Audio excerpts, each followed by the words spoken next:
Morning, folks. Death wish. I was in there getting it ready. I don't know if you can see it steaming or not. My wife actually hates this cup. She's trying to replace it. That's an ongoing battle here at the Ponderosa. We'll talk about that later or something. How y'all doing this morning? Happy Monday. I'm just waiting around to see if we are 5 by 5 here and we'll get going. It looks like we are, folks. Good morning. How's everybody doing? V-Prep. V-Prep was the first one here. You own the bragging rights. Wow, it is Monday. Good morning. So quickly, a couple of you brought this up in chat, and it actually does have a lot to do with what we're talking about today. Several countries now have announced that they are either considering lockdowns or they are already announcing lockdowns and mandates like the lockdown for those that refuse to comply for whatever reason. That's going to continue to spread. And I do think at some point it's going to happen here in the United States as well. I don't know when that's going to happen, okay? But we're usually a month or two behind the UK on a lot of those things. So look for that, be prepared for it, okay? It's coming. So this morning, where to survive when it hits the fan. Whether we are talking about the coming global war, whether we are talking about, just a severe depression, Mad Max. When I say hit the fan, I'm not talking about gas went up another $1 because Joe's an idiot. I'm talking about lawlessness.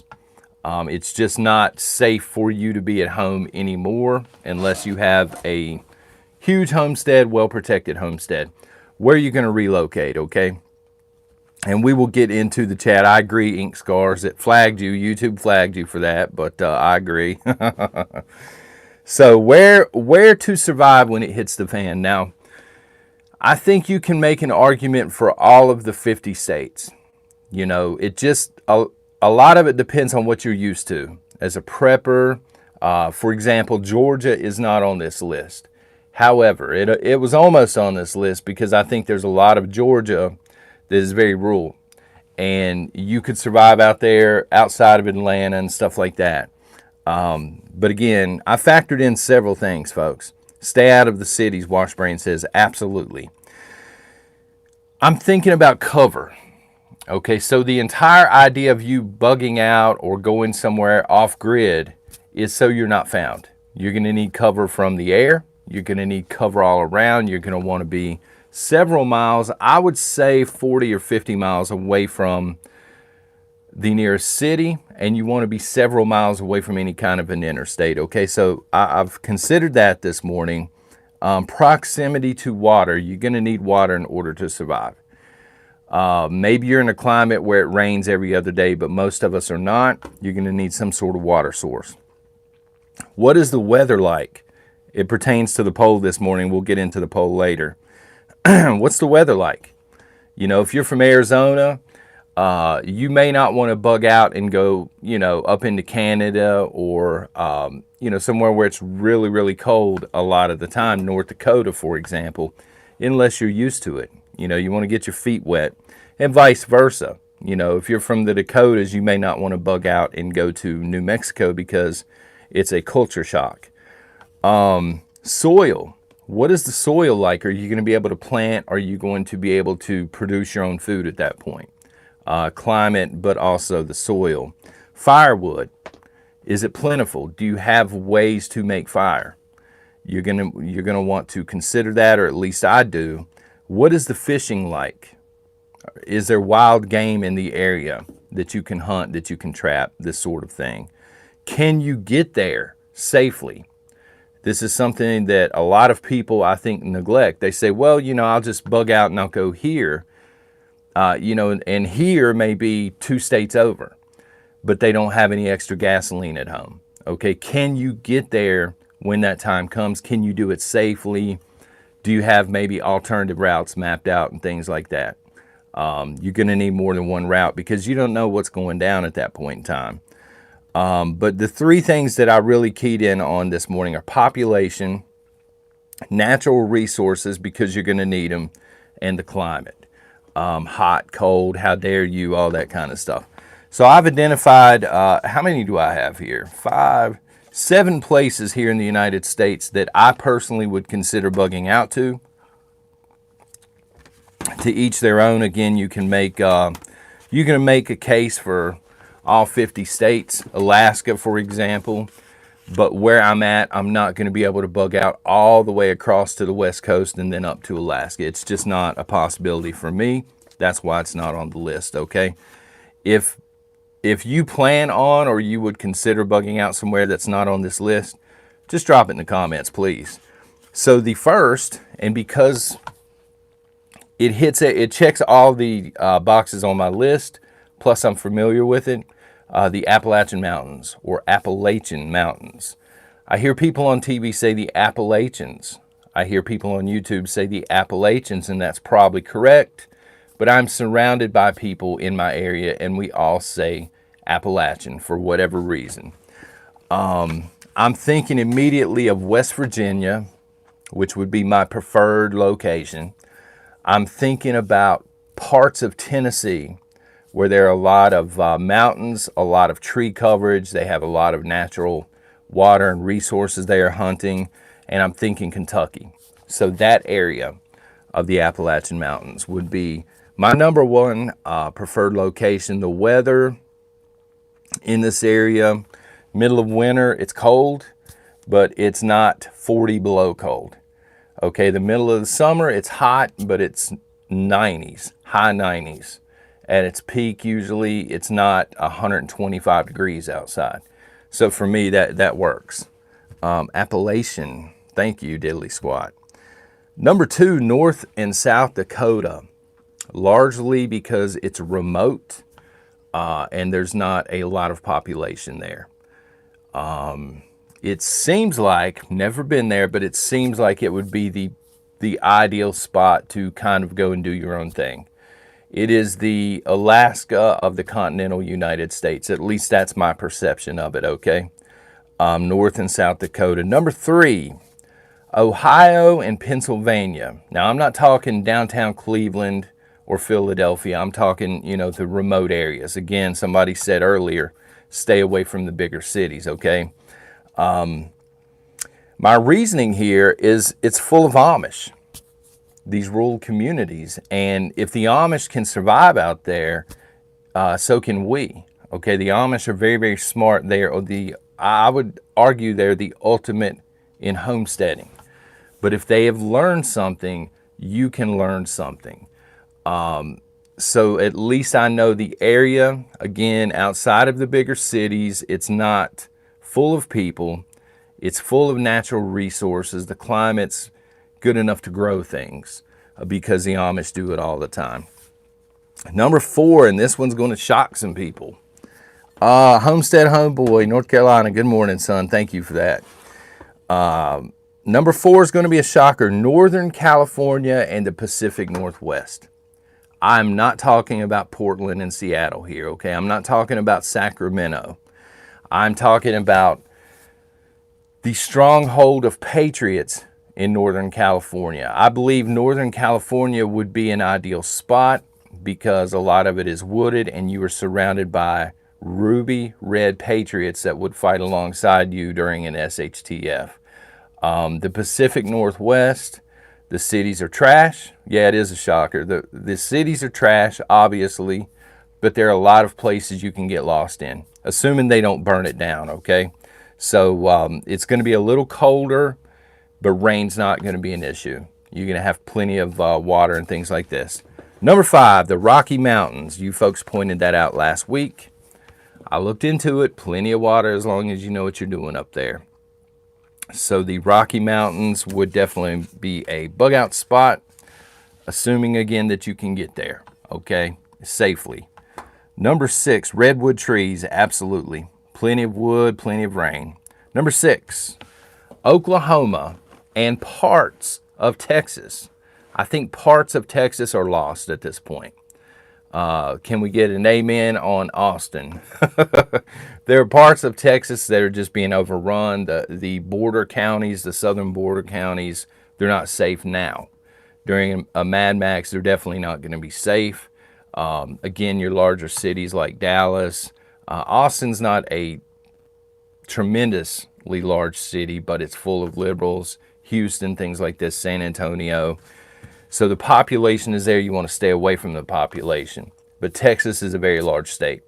And there are places to get lost in Texas if you want to. And there are plenty of conservatives there. Oklahoma, to me, is the new Texas. You know, Texas is starting to become the new California. Sadly, I hate to see it. But Oklahoma is becoming the new Texas. They're really becoming the conservative stronghold here in the United States. Plenty of spots that you can get lost in Oklahoma, plenty of natural resources. And finally, what I don't know what to call this. I'm going to call it the hot wall. And there are 4 states, and I'm talking about the rural parts of these states, okay? Arkansas, Louisiana, Mississippi, and Alabama. These 4 spots, as long as you're avoiding highly populated areas, you can make it. It's going to be hot. It's going to be swampy in some of these areas, you know, just the moisture and stuff. So, to me, that is the, what was it again? The top 7. But of course, again, there are others. I almost threw Georgia on the list. Florida, I know, is highly conservative, and a lot of people are moving to Florida. The one thing I don't like about Florida, the peninsula, the fact that it's surrounded almost completely by water. There seems to be one major in and out on land, and this is problematic if we were to get into some sort of a civil war. People could essentially be stuck there, okay, if planes aren't flying. So Virginia is a good place. Patrick Gray, southwestern Virginia, to my experience, is a good place. You know, I can drive right across the North Carolina border and be there. The people are just like we are here. They're down to earth. They know how to survive. It kind of reminds me of parts of West Virginia too, to be honest. Once you drive a little further north, a couple of hours north into Virginia, it starts to get highly liberal, to my experience. And I ain't been all over the state or anything. Like, I've never been to Virginia Beach or anything like that. Holla! Michelle Phillips, I have no idea what you're talking about there. Lots of deer in Virginia, yeah. I think they actually have more than we do, and we see them all the time. Independent Marine, that's a good point as well. Virginia, and there are a couple of other surrounding states, they have the Blue Ridge Parkway. The Blue Ridge Parkway, I think, for those that are familiar, would be a great way to move about while also skipping the interstate and stuff. And a lot of people don't know it's there. So, and there are many trails and stuff, I think, from Tennessee up to Virginia and that sort of thing. So it's all stuff you want to factor in. But at the end of the day, make sure you can get there. Okay, don't have a half a tank of gas in your vehicle, no spare gas at home, and the expectations you're going to make it 3 states over during Mad Max, okay? Have alternative routes, and make sure that you're not squatting on somebody's property, okay? Now, during a Mad Max, you may not have a choice, but right now, it's not Mad Max. You know, most people maybe can afford to buy 1 or 2 acres of remote land somewhere. That, you know, if it hasn't been cleared off, a lot of times it's cheaper, and just look into that, okay? You don't want to get shot. Put on my tie. Oh my God. Here we go. Thanks for letting me know. Who was that, Sonia? Thank you. All right, so skipping over now, and the intel for this is down below. This is going to come as a shocker, folks. Y'all ready for this? Western intelligence is now warning Ukraine there's a high probability of a Russian invasion this winter. I posted this yesterday on Patreon. Again, shocker, right? We were just talking about that Friday. Putin is now accusing the West and NATO of escalating the situation. The situation, by the way, that would not exist if he wasn't stacking troops and armor on the border of the Ukraine. Or Ukraine, as somebody pointed out. What it boils down to, I believe, is Russia. They respect strength. Russia, China, North Korea, typically your communist countries. Okay, so communist countries are run a little bit differently. It's more of a hardline stance. You don't have that many Ted Cruz's and AOCs. The military basically runs the show. Sometimes they'll do it through, a president or whatever. But that individual knows if I don't side with the military, they will remove me. So they're a very strong leader in that sense, okay? They respect strength and they don't like weakness. This is why Putin laughs at Joe Biden. I mean, it is what it is, okay? He may not have, been in love with Donald Trump or anything, but he knew Trump wasn't bluffing on certain things, and they respect that. And I think Russia, not only do they want Ukraine, they want to send a message to the international community that they're not playing, and that they are a world power. Now, I got a couple of comments Friday, I think. People were saying, well, you don't understand what the U.S. has done in the past and Russia wasn't in the wrong. On Friday, I never said Russia was in the wrong. To them, Ukraine is still part of Russia. And so to them, at least, they have a legitimate excuse for going in. Same as China and Taiwan. China looks at Taiwan, they view that as their property. If somebody comes and they want to take a couple of acres of your land, there's going to be a disagreement, right, for those of you that own land. So I'm not saying they're in the wrong. I'm just saying they want to make a statement to the international community. If Ukraine just said, yeah, come on in and take us over, and NATO were to back down, I don't think there would be a global war. But that's not going to happen. Globalists are not going to allow a country like Russia to go in and start taking land without some sort of a war. So anyway, I wanted to bring that up again. That's linked down below. The reason I bring it up mainly is if they go into the Ukraine as expected here, and also now our own military is outright admitting it, the U.S., if they're not already doing it, they're going to start to stockpile supplies. Somebody made an excellent comment. They were talking about brass and copper and things being in short supply. There's a shortage on it. And the last time that happened was World War II. So it is possible that our military has anticipated this for a while and that they have been stockpiling pallets of food, thereby causing shortages, medicines, and also lots of ammunition. This will affect us all. If it may be halfway around the world or across the world or whatever, but if there's a conflict there, it's going to affect us here at home. It's going to bring about shortages. It's going to make certain shortages worse. It's going to drive prices of, for example, gasoline way up. We're going to be affected, okay? So prepare for that. That and no Russian ammo. Somebody's dropped, God's country just putting a pirate flag. No quarter whatsoever. They're done. Yeah, I mean, people are bringing up China in the chat and Russia and Iran. Look, you can make an argument for any of these countries. I'm not pro China or Russia or anything like that. But the United States, America, our hands aren't clean either. You know what I mean? I would argue, at least this morning, we have went to war over oil, crude oil. And we'll come up with an alibi and then we'll go in for the crude oil. I think most of us realize that's what it's been all about. They're no different. These other countries, they want something, they're going to come up with a reason to go take it, okay? And in Russia's case, and also China's, that's our land. We lost it illegally, we're going to go recoup our land. So, and these two countries, they are willing to go to war over it because, again, they respect strength.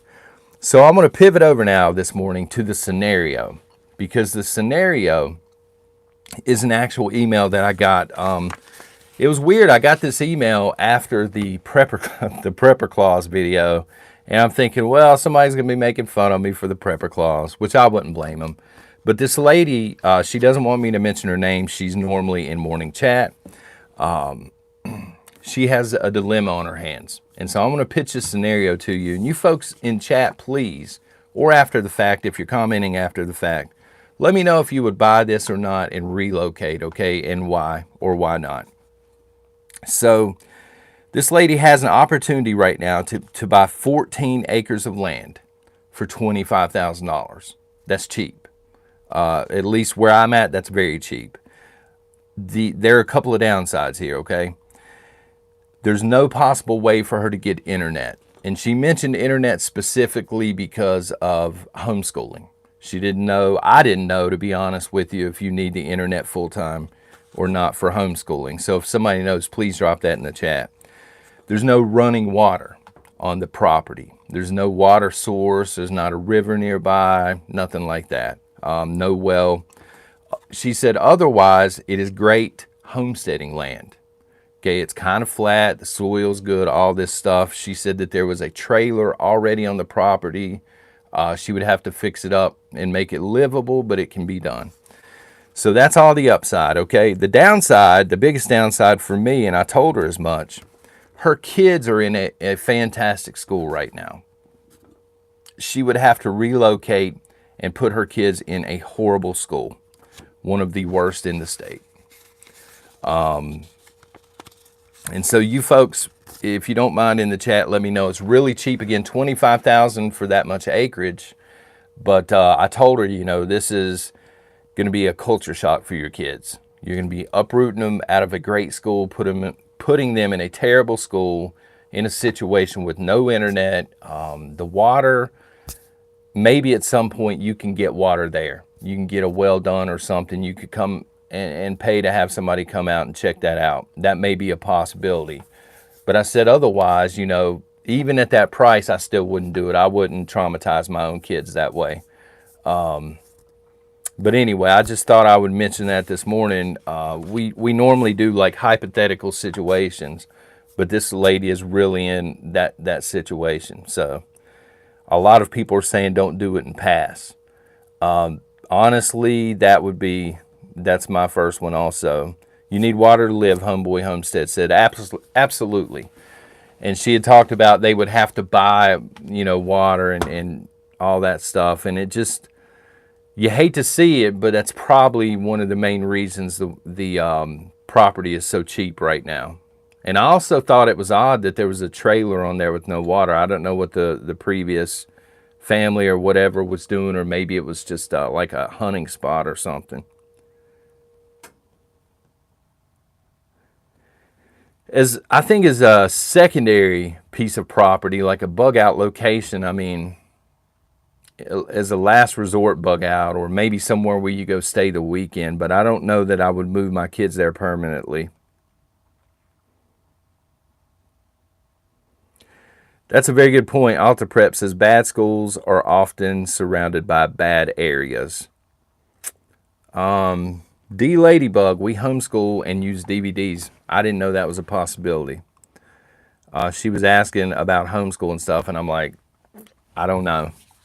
I've thought about homeschooling my kids, but I haven't really looked into it, you know, full time or anything. So to mention some shortages, my poor wife, Miss Nation, she was complaining. Went to several different stores yesterday morning. The kids were at church. We normally go out, you know, do our date night or whatever during the day. But we ended up at the grocery stores yesterday morning. She was complaining about turkey prices. She was not happy. We went into several, and it seemed like every store we went into, they had one brand of turkey. You know what I'm saying? The prepackaged turkey ready to go. And she said the prices were ridiculous. It was a little over $2 a pound, I think. I want to say it was a little over $2 a pound, maybe higher than that. But to go with the turkey shortages, now some of that is going to be Thanksgiving coming up, I'm sure, and people buying them up now. But liquor continues to get shorter and shorter and shorter. They're starting to put hard limits now. So I hear, it's not me walking into a liquor store, so this is hearsay, all right? But a lot of people are telling me their local liquor stores and stuff, when you go in, the package stores, they're like, you can only get one of this or one of this, that sort of thing. I'm hearing some clothing companies are having trouble keeping up. A lot of this stuff is made overseas, obviously, and they're having trouble getting it into the country. People, I guess, at Christmas time, they buy a lot of clothing and stuff. That's all I can figure. Maybe with school in. Artificial trees. I'm not a fan of them anyway. I like real trees. Me and my wife, Ms. Nation, we disagree on this. She likes the pretty artificial trees and all. She hates the pine needles hitting the ground all over every day and having to sweep. But I'm a au naturel guy. But artificial trees, there's a shortage. Electronics, obviously. And I wanted to ask you folks about ammo, because I've talked to some people that say it's hit and miss. I've talked to other people that say, you know, they walk in and the ammo's stacked to the rafters, but the prices are higher. Crown Royal, Joey Jones, rolling over there like he's Mr. Deep Pockets. That stuff is not cheap. But I guess if you got to bug out, you don't want the cheap stuff at that point. Local Dollar Tree said they are having supply issues. We had somebody on either Facebook or me. This was early last week, posting pictures from their local Dollar Tree, and literally some of the aisles were completely emptied out. Jessica Garcia, ammo is back, but twice the price. Ammo is expensive and hard to find in Colorado. Better but scarce in New York. Dollar Tree is now $1.25 tree. $2.50 tree.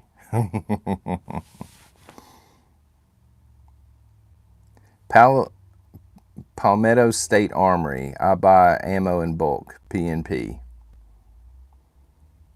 Aldi's had no cat food. Cats meow. They're in New Jersey.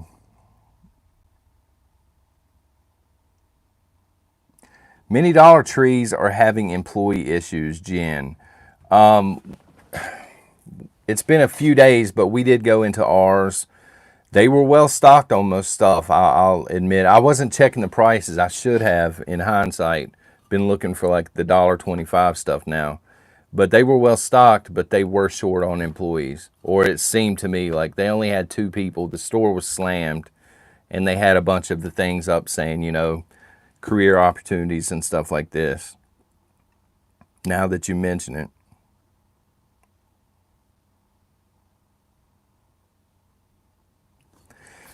Is $40 for 300 rounds of .22 long rifle good, Jesse? This day and time, it's hard to tell. It didn't used to be. That's very expensive compared to what it used to be. But now, depending on your area, you're lucky if you can find long rifle. So if you have the extra money and you need .22 long rifle, I would go ahead and scoop it up personally. Yeah, but otherwise, Truth Seeker says no. I mean, I can't even believe that the price of .22, you know, much less the other stuff, but .22 did not used to be expensive at all. Let me see here. Our 3 preps for the day. Activated charcoal tablets. You should have some of these. Or activated charcoal somehow or the other. Number 2, gallon Ziploc bags. Most of you have them. You should prep extra. These things are awesome. And the third item, what would you do with this? I'm going with finger splint this morning. Wooden chopsticks. Wooden chopsticks. There are other things you can do with them. Somebody's like, make a shank.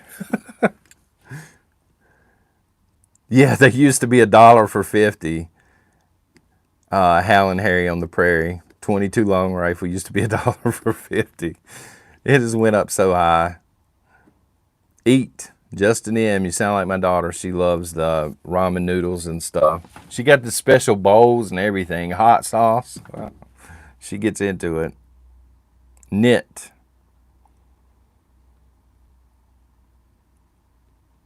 I got kebab sticks. There you go. 300 Warriors.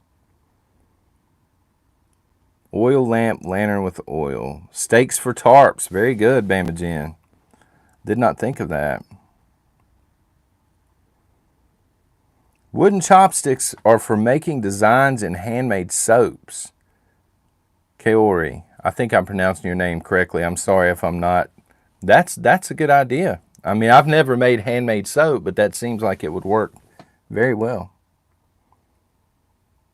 Soaking wax for fire starters. There you go. Matt's thinking fire. Nothing wrong with that. All right, so I wanted to bring those up this morning. I also wanted to let you know that I've seen news recently of food banks. I linked one of the things down below. Food banks here in the United States, they are now struggling to keep up. I don't know if this has to do with Thanksgiving. It probably has a lot to do with inflation and the prices of food, and also people not having as much expendable income as they normally would have. Maybe they're not getting enough donations or whatever the case may be. My wife has signed up to make pies and stuff like that for our local food bank. And then yesterday she's like, well, I may just actually buy them. I'm like, no, you should make them. You told me you're going to make them. You should go ahead and make about 20 pies. But I think the prices probably have a lot to do with it. And again, I don't know how much Thanksgiving's playing a role on this or not, but food banks, they're hurting right now. So if you have a food bank locally and you can afford to help them out, or maybe drop some food off that's rotating out soon, they can probably use it. We try to, when we have food that's rotating out, 2 or 3 months left, for example, on canned food, we try and mix it in with our meals and stuff. But if we have a bunch going at one time, we'll take some of it down to the local food bank. Michelle, thank you for doing that. I volunteered at a food bank. Our distribution has tripled and it's getting harder to get stuff. Thank you for doing that. My wife and my daughter, during the summer when there's no school, a lot of times they'll go help during lunchtime. And honestly, my daughter at first was like, I just wanted to sleep in, but now she really enjoys doing it. I think it's really grounded her on how some people don't have it very well. So it's awesome that she's helping. And normally I'll make my son go out in the yard and clean or something. We'll be out picking up brush or something while they're doing that. So he's not sitting around playing video games. Okay, so Oklahoma. Their Governor Kevin Stitt, has said no, we are not going to recognize the Thief in Chief's mandates. The Thief in Chief said everybody in the military, everybody in the National Guard, you're getting a whiskey shot. Oklahoma says not us. We're not going to push it. I think the governor himself has had the thing, but he said freedom is first and foremost in his state, and he's not going to push it. The Biden administration, they're threatening to do something. I'm not sure what they can do. Honestly, I've never been in the National Guard. I don't know how that works. I don't know if they answer to the Thief in Chief here or they answer to their own governor. But I think it's good that at least a few governors are standing up and saying no. Oklahoma, Marquis. Oklahoma's National Guard general said no too. That's who we're talking about, buddy. Oklahoma. There may be other states, but I just happened to see Oklahoma yesterday. Reckless Reese says, I hope Youngkin something. That's where it all went off the rails for me technology-wise. I hope Youngkin takes a strong stance against the mandates here in Virginia when he gets into office. I think up there he'll change some stuff. I don't know how long for that it's going to take for those changes to go into effect, Ink scars, Beaverines are riding dirty. No, I have cream. I have cream this morning, but I'm drinking Death Wish. I got one of the K-Cups out for the Death Wish, and this stuff looks like mud. Forrest, sit up straight. 12:39 in chat, son. Oh my God, here we go. Now let's get to the poll, shall we? The poll this morning. What is your preferred climate as a prepper? Now, we all prefer that it's, kind of warm all the time, kind of seasonal all the time. But I'm talking about, extreme heat or extreme cold. Heat wave, we're talking about the middle of summer Louisiana or the middle of winter Colorado. And so 40% of you agree with me. I prefer the cold, and here's my reasoning. If it's colder outside, I can wear more clothes. But if it's hotter, I can only take so many clothes off. I've been in situations, we went to the beach in Myrtle Beach in South Carolina before it became a gangland. This is many years ago. Oh my God, it was hot. And I've been in situations, I was telling y'all last week, Atlanta was ridiculous. You can only take so much stuff off, before you're in tighty whities or boxers walking around, and it's just miserable. But in the cold, you can wear more stuff. You can put cold gear on, you can make it work. So I prefer the cold. 27% of you prefer the high heat. You're like, I don't want snow. I'm a snow hater, son. And 30, I'll put that as a joke. I didn't think anybody would vote it. 33% say, how dare you? They just went all Greta Thunberg on everybody. How dare you? Oh, man. Somebody said, where's the down thumbs? I don't know. YouTube is supposedly getting rid of those. We have 3 down thumbs. All right, I don't want y'all to think I feel bullied or anything. I'm showing 3 on my end. So there you go. Let me just say that Friday, I was Friday years old when somebody messaged me on Patreon and said, hey, dude, they make fake hornet's nests. They're available on Amazon. And I sat there for 10 minutes, stunned. I'm like, why has nobody ever told me this before? These things are real.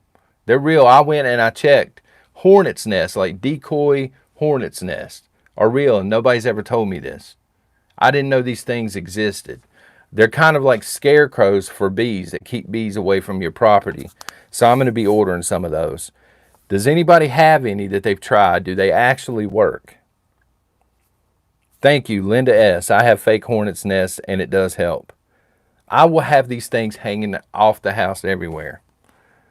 I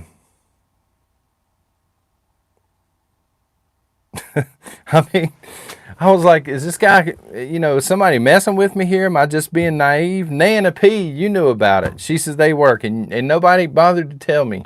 Y'all see me out here, I'm running from bees and all this stuff. And let me see here. Jennifer Cruz, I crumple up a brown paper bag, and that works the same. Wow. Didn't think about it. They kind of look like the paper mache when I seen them online anyway. Like the fake owl. Are y'all messing with me? They make fake owls for real? Randy?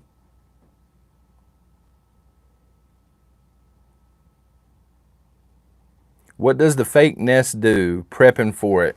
Apparently, and again, I'm no expert. I've known about this 2.5 days.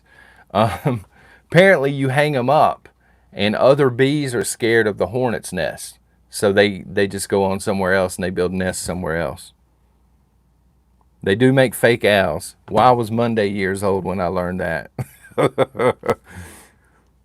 Fake owls for woodpeckers. Okay, we have woodpeckers in the area. We'll hear them sometimes, but we don't have many.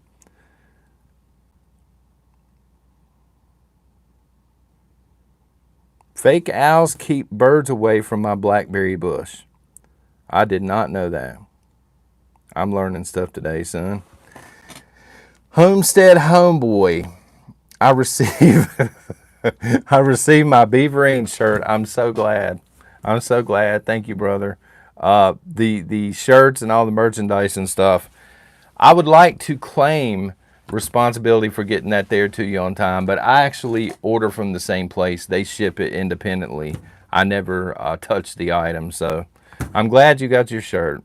I've been meaning to, speaking of the merch, I've been meaning to put together a t-shirt. I'm going to use the actual, y'all remember Chaz and Chop? I'm going to use the Chop logo. They had a cardboard sign that had the black dots or whatever around it that says Chop, and then I'm going to do an Olympic team, Olympic styled shirt. And then I'm going to order one so I can wear it sometimes.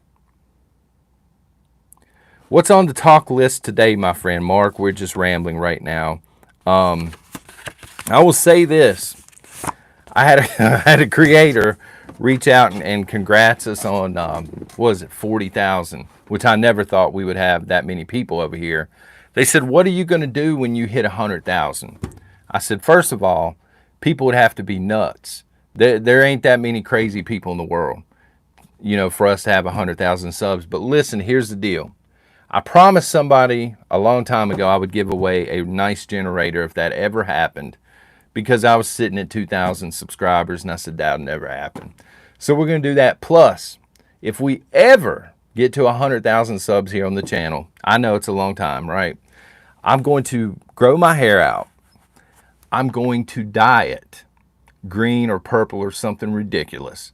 I'm going to order a Feel the Burn t-shirt, and I'm going to the belly of the beast. I'm going to go into a Starbucks and I'm going to live stream that morning. And I'm going to act like one of them while I do it. I really am. I'm going incognito, and I will do it. I'll wear green hair for weeks, you know, and eventually shave it off or whatever. But if we ever get there, that's exactly what I'm going to do. I'm going to the belly of the beast. Oh no, somebody said, please don't. I'm going to do it. But at the very end, I'm going to pull, you know, the shirt off, and I'll have a Invader Coffee shirt on or something. And I'll make a big scene as I leave. I'll tell them liberal, you know, it's a disease. It sucks. Y'all need to get on the Trump train or whatever. I'll let y'all pick it out. I don't know. Pink hair. I don't know that I'm doing pink hair, Sonya. I may do some of the fake, you know, those earrings or whatever where they got the, not pierce my ears, but they got the magnets on them and stuff. I might put a bunch of those in, you know, do green or purple or blue, rainbow colored hair. But I don't know about pink. I don't know if I can go that. Man bun on top, Mr. Mike. I might have to order a wig for that. I don't know if I can grow enough hair for a man bun. It'll look like one of them little mini buns. Neon purple hair, I can do that, Lulu. Don't do it, Marcus said. Don't do it. Why, man? Why? I'll be sitting in a Starbucks surrounded by liberals, and I'll be live on camera talking about how AOC can't count, and we have a thief in chief in office, or whatever happens to be going on at that time, and how we need a red wave rising, and people will be just staring at me like, what are you doing here, son? Probably have to take Outlaw Prepper with me to run security. Grow food, militant roots. Yeah, absolutely great message, especially with all the fake food and stuff that's coming out now. It's ridiculous. I saw, it was over on, I think, Yahoo, if you're interested. I didn't link it below, but they do it, John. I like it, Paul. Somebody had reviewed one of the vegan burgers. What is it, the McPlant or whatever from McDonald's. They said it was good. They said it tastes like real meat. I'm like, just eat real meat, because the thing looked disgusting. It looked like a Play-Doh patty. Welcome to the coffee club, DC Roscoe. In fact, after this video, for the folks in the coffee club and also the Patreon crowd, you're going to get a link to an exclusive video. I'm going to be talking about a prepping item this morning once the live stream's over. It'll be about an hour and everything to get it online, and then you'll see it pop up, okay, if you're interested. But, yeah, this vegan thing looked horrible. Their real meat isn't real, Justin. That's fair enough. You know, the real meat at McDonald's is not even real. You got to question it. You know, if you can get a cheeseburger for $1, it's probably not beef. Y'all have seen the beef prices. Something shady's going on there, but they were saying that the cheese would not, for whatever reason, the cheese, which probably isn't even real cheese there either, it wouldn't melt to the fake hamburger. So you got a bunch of fake stuff on there. Lettuce is probably the only thing that's real, and I would have to see it in writing for me to believe that. Hi from South Mississippi. Jim, how you doing, brother? That's something we're going to talk about this week. Tasha, my kid refuses to eat lunch at school. This week I've got a video, or we're going to do a live stream, but I've got it, the notes written out already. We're going to be talking about school lunches and also prison food. They are struggling big time with both right now, and they are throwing together some of the god-awfulest kids' lunches. The kids here had, I mean, it's, you know how they used to theme it? So now it's like they had, oh my God, they had salad, and then they had barbecue sandwiches, and then they had something off the wall. I don't remember what it was. It was some side dish that you would never eat in a million years with barbecue. But they had barbecue 3 times last week. And my wife is just like, there's no way they're eating it, because I know it was cooked on Monday and they're just reheating it or whatever. Deliveries aren't showing up. Yeah, Appalachian Mercantile. We're going to talk about it this week. Prisons also struggling big time, you know. And I know some people are against prisons or whatever, but the thing is, if you're going to hold people there and basically treat them like animals, at least feed them, you know, properly. You can't, some of the food that they're getting passed off now, you know, it's just no good. Michael Clay, I work in a prison. Our state felons eat better than our kids. Wow. That's scary. Sheila, I worked at a prison and the food couldn't get any worse. Deer steak and eggs for breakfast, deplorable prepper, as long as it's well done. I could eat that. Good morning, OFC, brother. How are you?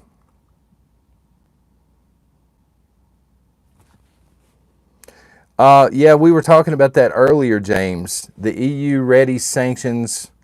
There's sanctions and mandates all over the place right now, you know. But we were talking about the lockdowns that are coming. What are y'all's thoughts on that? The lockdowns coming in several states, not states, but countries. And the world leaders are saying we're going to make it incredibly hard for the people that haven't complied to the whiskey shot. You know, we're going to lock you down. You're not going to be able to do anything. You're going to be able to come out once a week off your own property and grocery shop and, you know, be treated like trash when you're in there, I guess. But Ink Scar still got these same thoughts as earlier. For me, I don't care. You know, lock me down. I can make it on my own property. I can skip the movies and the concerts and all this nonsense. I'll be all right. You're not going to force me into anything, but they're really trying. Again, this is in other countries, but it will come here to some degree. Now, when it comes here, it may only affect certain states. Certain governors, grab Abbott, for example, he's going to be like, no, I'm not enforcing this nonsense. DeSantis, no. The new governor in Virginia, when he takes over, no, probably not. But a lot of the liberal states will try and enforce it because it's a measure of control. You know, nobody's even having that discussion anymore, it seems like. Nobody's asking questions anymore. They're just doing what they're told. You remember when this whole pandemic first started? People wanted to know. They wanted to know, how long is it going to be to flatten the curve? They had questions. And now, after a couple of years, they've been beaten to the position where they don't even ask anymore. You know, some doctor on TV says to do this, okay, I'm doing it. I'm doing what they tell me to do. You know, they've turned into robots or something. I don't know. Yeah, Forrest, that's what we're talking about. Austria just locked down the anti-crowd. And there are other countries either doing it or considering it at this point. And they're basically taking all of your rights away at this point. They're saying you can't do anything, you can't be anything at this point. You can't work, you can't go to school, you can't step off your property without being arrested.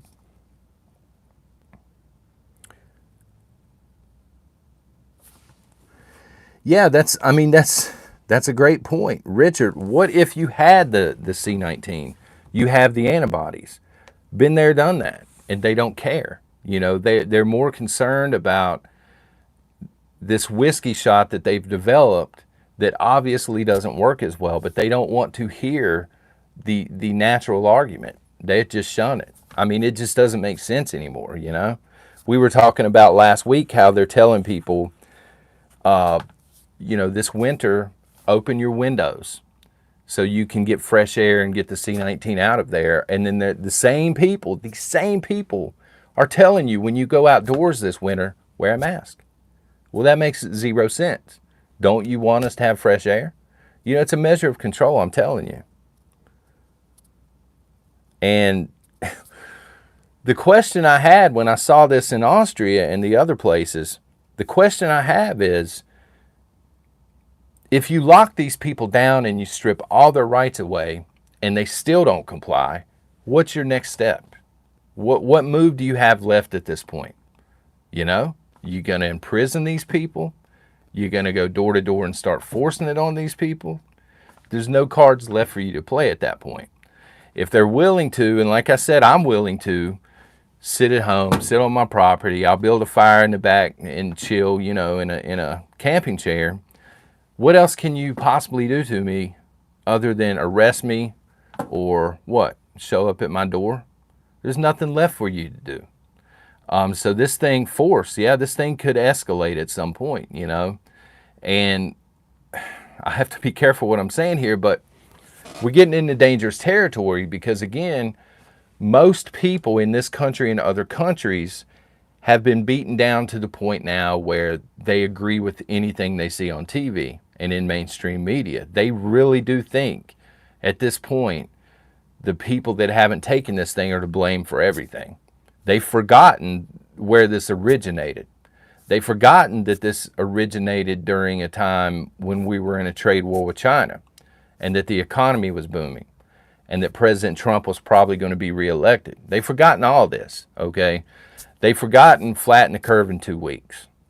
They've forgotten, you know, we only need, 40 or 50% to take this thing. And then we'll have herd immunity. And then they kept moving the goalpost. They have forgotten we'll never mandate anything because now they're mandating this stuff. They've forgotten that last year on this channel, myself and other people in the chat, we called a passport out. We said this is going to happen. People said, no, you're nuts. And now we're seeing it in real time. You know, it just continues to spiral out of control. They continue to strip rights away. I would argue illegally. Where does this end? You know, where does it end? The numbers for the C-19 are down. They've admitted as much. And we know that the testing, at least in my opinion, they've recalled a bunch of them because the testing was showing false positives. So we know the numbers are down at this point. When does the lunacy end? You know? It did, yeah, exactly, Ron. They meant to flatten America in 2 years. Well, they did that. They did it. Indiana Prepper said, what's up, brother? He said, the hardest part of the 15 days to flatten the curve was the first 500 days. Absolutely. And you know, look, Trump's, his hands aren't clean either. You know, he had the warp speed. And then he came on TV and he said, this thing will be over by 2 Easters ago or whatever it was. It just continues, you know. I've never in my life seen or read through history books where countries have collapsed themselves over less than 1% of the population being affected. I mean, I just don't understand it. Ink Scars, the Kyle trial. I would love to talk about it. I would love to know when that's going to end. I know that we're at the end of it. I just waiting on more news. I think either way, with Kyle, once that trial's over, either way you're going to have violence. But I think it's going to be much, much worse if he is found not guilty. Ink Scar says today, okay, I will be watching for that. If he's found not guilty and you live in a city, you had better batten down the hatches, okay, because it's going to get gnarly. Me personally, I don't think he's going to do a lot of time, but I think they're going to try and throw something on him so they can point and say, we punished him. Please don't burn the cities down. It ends today. Thank you, J.R. Cannon. Nana, Steve Bannon turned himself in this morning. I saw that he was going to. Mojo, what's up, brother? But yeah, I saw they want all of these people that are loyal to Trump to snitch or to say something about President Trump. They can't stand the fact that he might run for president again. And they're trying to nail him to the wall. It's an election tactic. And these people were saying, nah, I'm not going to say anything negative about him. I'd rather do jail time.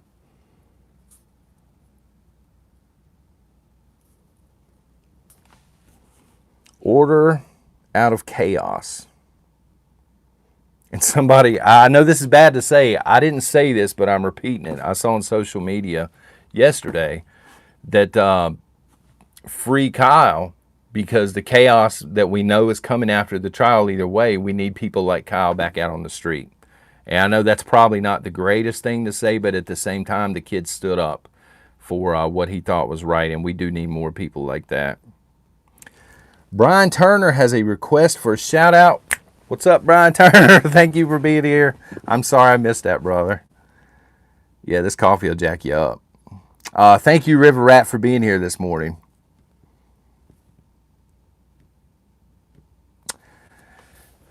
But, I mean, what do you think on a scale of 1 to 100? How gnarly do you think the violence will be?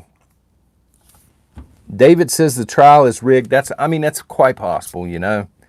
I don't have a ton of faith in the system to begin with. It could be a dog and pony show. Absolutely.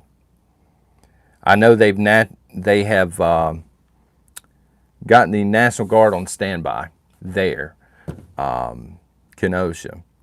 But I think it could be nationwide. You know, people have just gotten in the habit of the past couple of years of being able to go out and loot, bust windows out.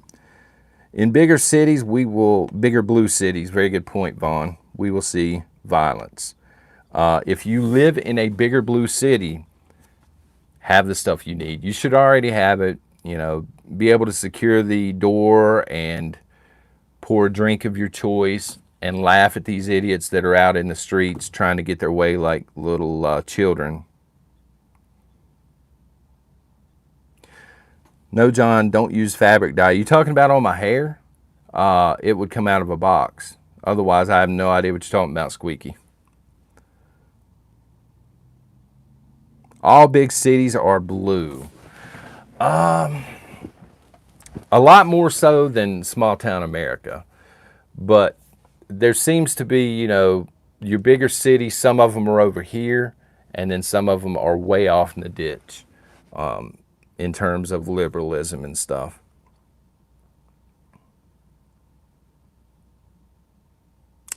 T-Rex, Kyle's mom should be charged next month. I'm not saying she's a great parent. I just don't know what you charge her for. And feel free to drop that in the chat. You know, if there's a reason you think that she should be charged. Jello in that hair, son. There you go, JR.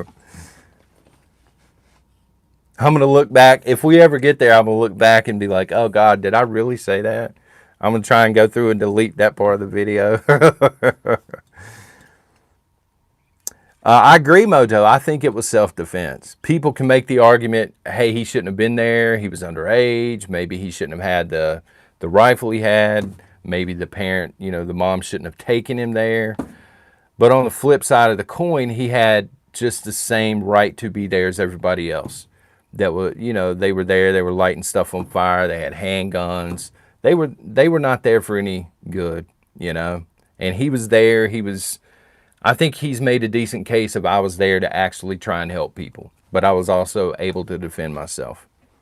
Ink Scars just laying it down again. None of them should have been there. That's a fair statement, Ben Lago.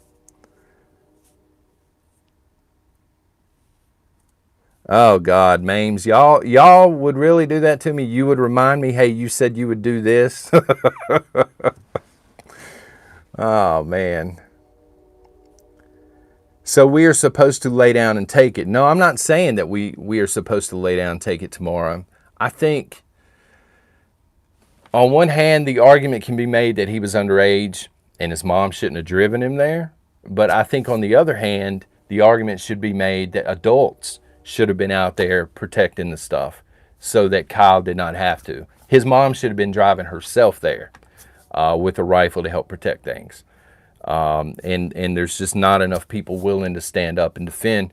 You know, if you know they're coming, and it's all over the news, and you know they're coming to your neighborhood, and you know they're setting stuff on fire, people need to man up and woman up, and they need to be willing to stand up for their own communities and stuff. And they weren't, which is one of the reasons Kyle was going. One of the many reasons he was going there. And again, he had a first aid kit on him as well. You know, he was prepared to help people that needed first aid, but he was also prepared to defend himself, which he ended up having to do.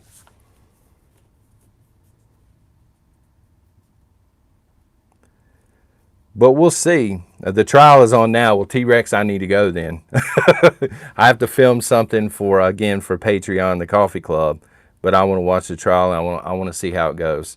The prosecutor and the judge have not been getting along, but again, that could have been all show. Who knows? He was under the age of 18, Rachel, at the time it happened. I think he's over 18 now.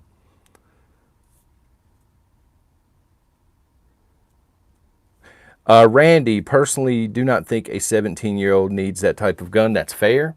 But in the state that he was from, I think it was totally legal. So he, you know, again, parenting choice, I don't know about it, but he had the legal right to own the gun and have it.